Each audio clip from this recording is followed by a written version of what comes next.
¿Por qué da parálisis facial? Síntomas, ejercicios y masajes. Diagnostican al año 20.000 casos de parálisis facial en México. El 20% de los casos tienen secuelas permanentes, como incapacidad para cerrar los ojos, para sonreír o la falta de movilidad en un área de la cara. La parálisis facial es una enfermedad más común en mujeres que en hombres y en personas de entre 15 y 50 años de edad. Cada año se diagnostican aproximadamente 20.000 nuevos casos en el país. Antes de meternos a fondo, no te olvides de suscribirte a nuestro canal y activar las notificaciones para mantenerte al día con nuestras actualizaciones. ¿Qué es la parálisis facial? La parálisis facial es una parálisis que se produce por el daño o trauma de uno de los dos nervios faciales y se manifiesta clínicamente por la imposibilidad para levantar la ceja, cerrar el ojo, incapacidad para sonreír, alteraciones en el habla, etc. Este nervio posee fibras motoras destinadas a la motricidad de los músculos de la cara, responsable de la mímica gestual. También tiene una misión importante en la función lagrimal. Asimismo, es un nervio relacionado con la sensibilidad del 75% de la lengua. De acuerdo al National Institute of Neurological Disorders and Stroke de Estados Unidos, el nervio facial es una estructura en pares ubicada en un canal óseo estrecho en el cráneo, debajo del oído. El nervio viaja a través del canal óseo a los músculos a cada lado de la cara. Cada nervio facial dirige los músculos de un lado de la cara, incluso aquellos que controlan parpadear y cerrar el ojo, y las expresiones faciales como sonreír y fruncir el ceño.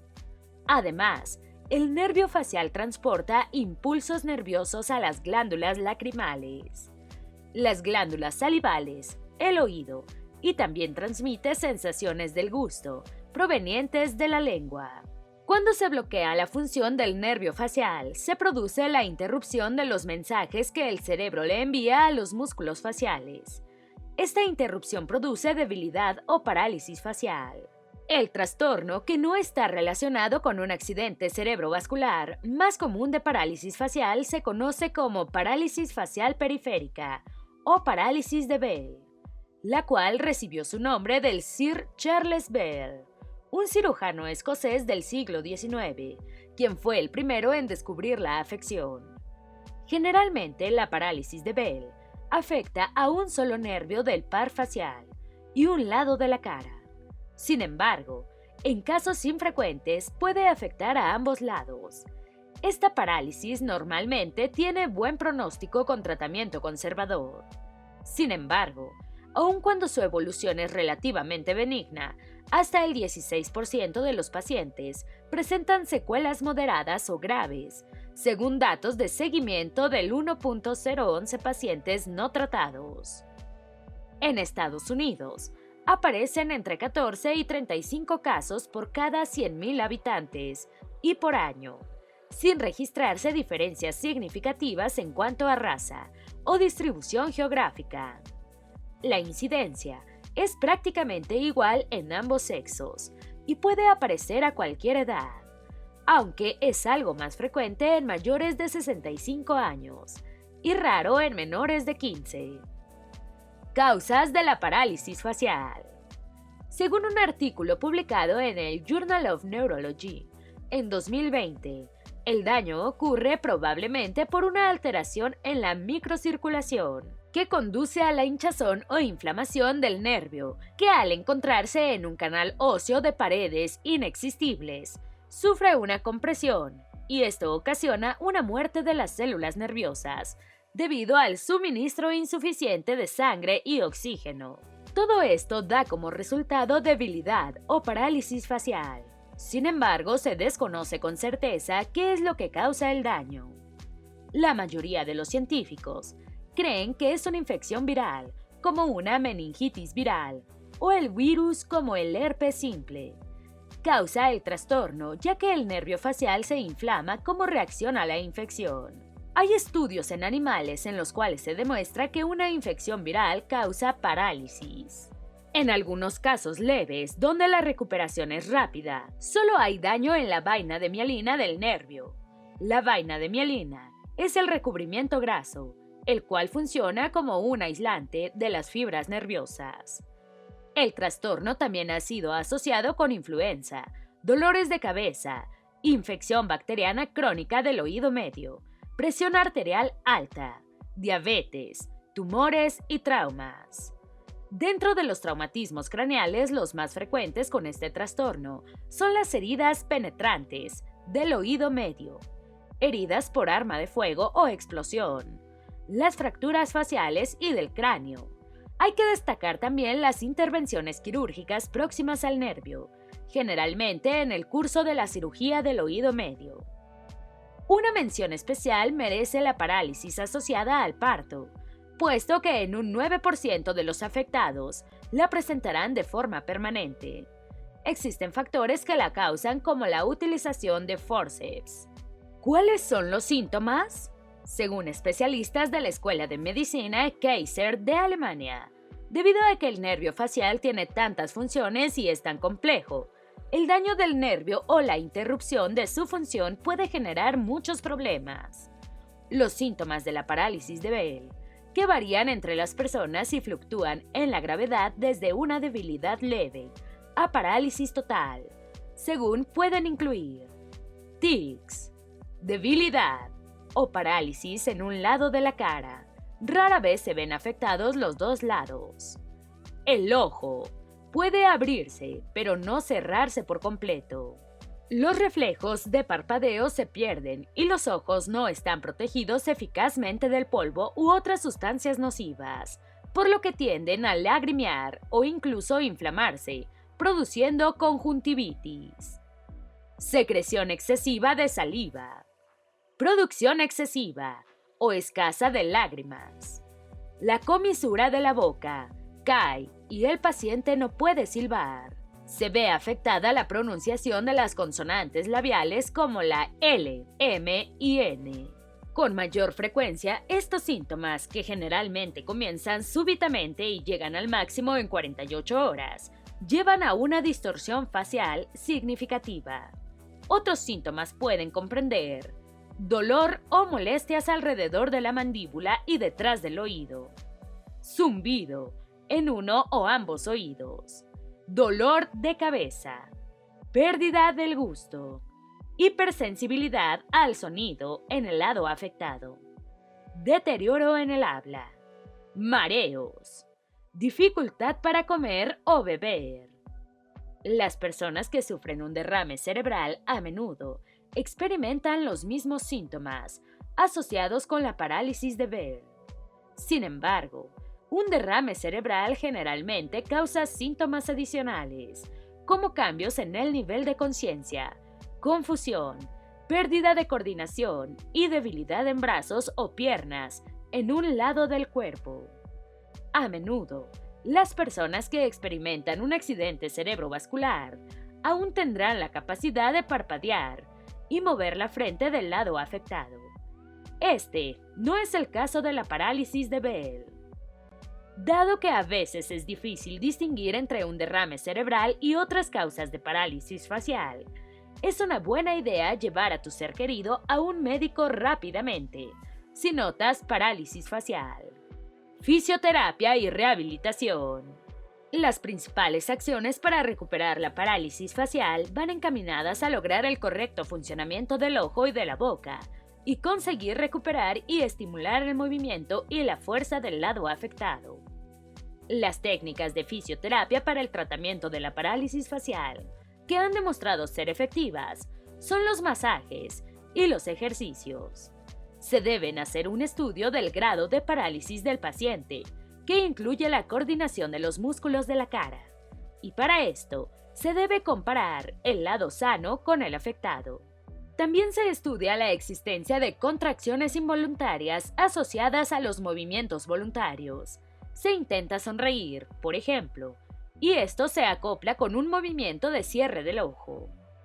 El estudio de la motricidad de la cara se realiza al comienzo de cada sesión de fisioterapia, para poder evaluar el verdadero estado motor de la zona de la cara paralizada, y así poder observar la evolución de una manera más clara y detallada. Para eso, se debe pedir al paciente que realice contracciones musculares de cada uno de los músculos. Antes de ponerse a examinar la motricidad del área paralizada, se debe trabajar de forma única y específica cada uno de los músculos del lado no paralizado. Todo ello con la intención de poner en conciencia al paciente del verdadero movimiento muscular específico. De acuerdo al músculo de la cara, se debe pedir al paciente que haga movimientos que incluyen desplazar el cuero cabelludo, elevar las cejas y fruncir la frente. Aquí es importante valorar el número de arrugas presentes en la frente respecto al lado sano. Fruncir el ceño, cerrar los párpados, fruncir la nariz, producir una gran sonrisa, elevar el labio superior, descender el labio inferior, silbar. Generalmente la motricidad de cada músculo de la cara se identificará en el paciente, desde la parálisis completa hasta el movimiento simétrico. Reeducación en la parálisis facial. Es imprescindible tener un diagnóstico determinando el tipo de parálisis facial para encaminar el tratamiento.